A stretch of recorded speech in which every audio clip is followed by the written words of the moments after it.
watched him go and rasped the stubble on his cheeks with his thumbnail, leaning back against the pillar once again. Long moments passed, and he began to feel his eyelids grow heavy. He massaged the bridge of his nose with thumb and forefinger. Birth of an heir or not, falling asleep on duty was an instant death sentence.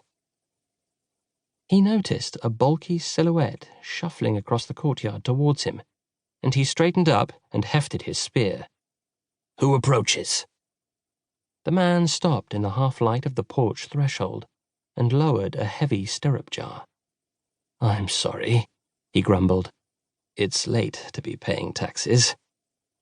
He stood and removed the hood of his cloak to reveal deep-set eyes beneath a broad forehead, thick curly hair, and a well-kempt beard, lacking a moustache. There was a livid purple patch on his left cheek.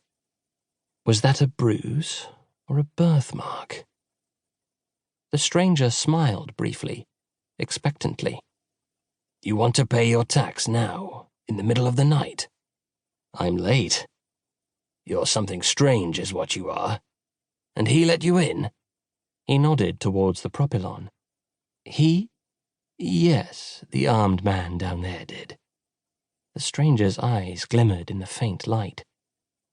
The guard scratched his head and tutted. "So, what's in there?" "Olive oil, of course." The guard stared at it, and then fixed the visitor with a frown. "Stay there, please."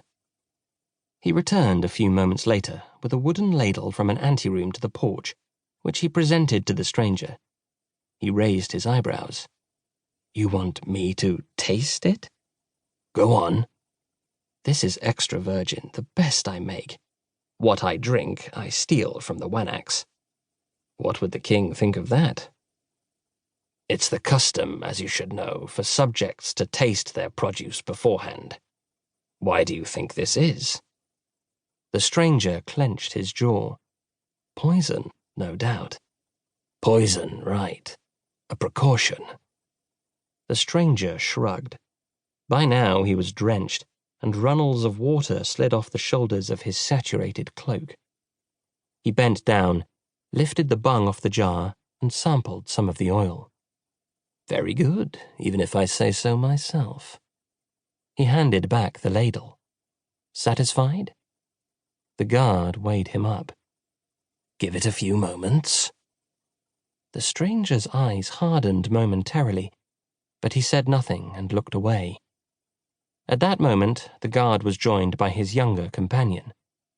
"Who's this?" "Wants to pay his dues." The younger guard looked from the humble clay pot to the soaking, humiliated stranger.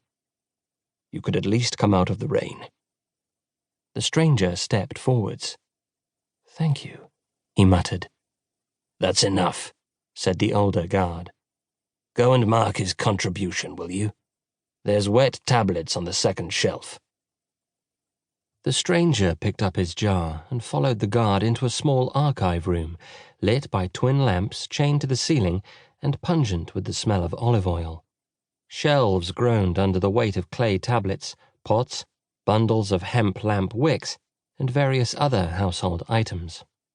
At the center of the room were 6 earthenware storage containers, sunk into the floor. "Quiet inside the palace," observed the stranger, breaking the silence as the guard tested various tablets without satisfaction. "It is now." "Second shelf where?" he called to the other guard. "Right-hand wall, idiot. Where else?" came the reply.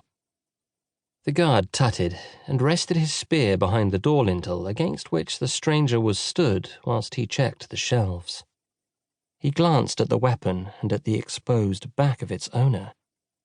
The spearhead was shaped like a large leaf with a split stem riveted to the shaft. "What did you say your name was?" asked the guard, retrieving a tablet and stylus. "I didn't. My name is Pelias, son of Tyro." "From?" Demini." The hesitation went unnoticed. "Standard Pythos, more or less," murmured the guard as he scratched the tablet.